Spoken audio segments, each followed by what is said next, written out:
আসসালামু আলাইকুম রহমতুল্লাহ বারাকাতু। সুপ্রিয় দর্শক ও শ্রোতা, আমরা আজকে একটি বিষয় আপনাদের সামনে উপস্থাপন করব। সেটি হলো মহিমান্বিত আল্লাহ রব্বুল আলমিনের অসংখ্য নামের মধ্যে আরেকটি নাম হলো আর রব।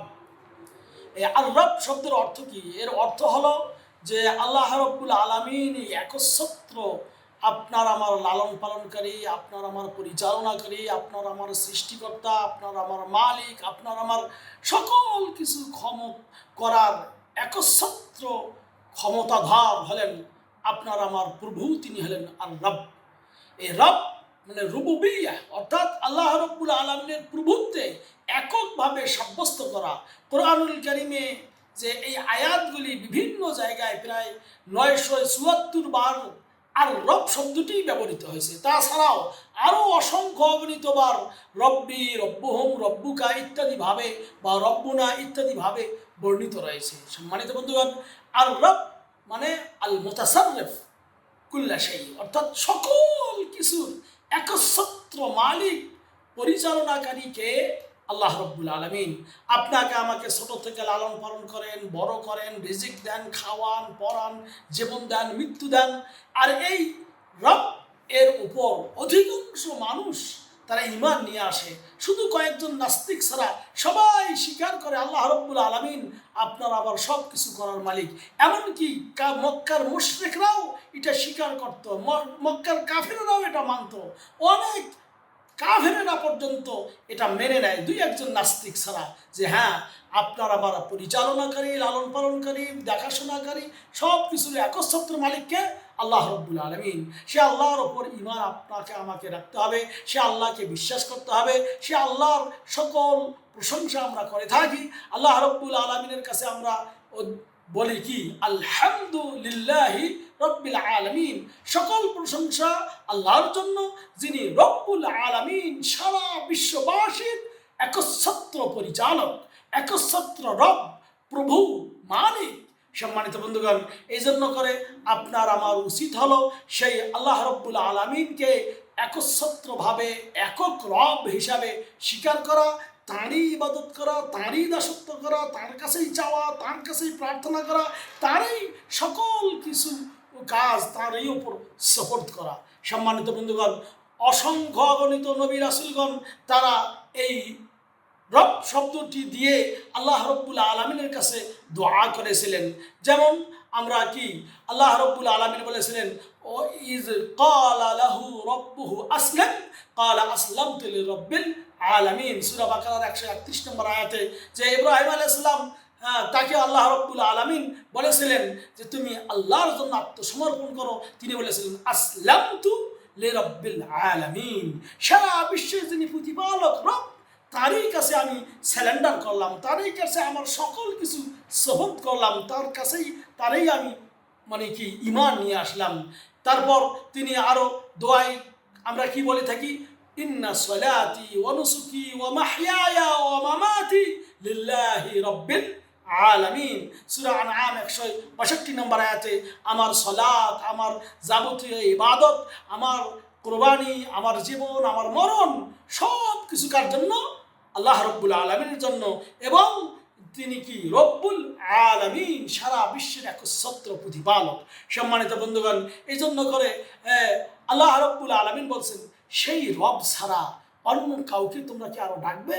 না, ডাকা যাবে না। কুল আগাইরাল্লাহি আবগি রাব্বান ওয়া হুয়া রব্বু কুল্লি শাই। আমি কি সেই আল্লাহ রব্বুল আলামিন ছাড়া অন্য কাউকে রব হিসাবে, অন্য কাউকে আমার মালিক হিসাবে, অন্য কাউকে আমার কল্যাণ অকল্যাণের নির্ধারক হিসাবে গ্রহণ করব? কুল আগাইরাল্লাহি আবগি রাব্বান, আমি সেই আল্লাহ ছাড়া কি অন্য কাউকে আমি রব হিসেবে গ্রহণ করতে পারি? ওয়া হুয়া রব্বু কুল্লি শাই, অথচ তিনি হলেন সকল কিছুর একচ্ছত্র মালিক। সূরা আনআমের 164 নম্বর আয়াতে এটা বলা হয়েছে। এই জন্য করে আল্লাহ রব্বুল আলামিন বলতেছেন, আলা লাহুল খালকু ওয়াল আমর তাবারাকাল্লাহু রব্বুল আলামিন।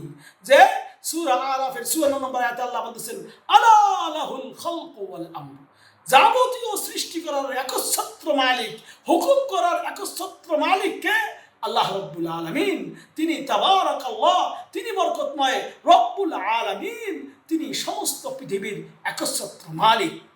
অনুরূপভাবে সূরা দুখানের ৮ নম্বর আয়াতে আল্লাহ বলতেছেন, লা ইলাহা ইল্লাহু, একমাত্র আল্লাহ ছাড়া আর কোনো কি উপাস্য নেই, মাবুদ নেই।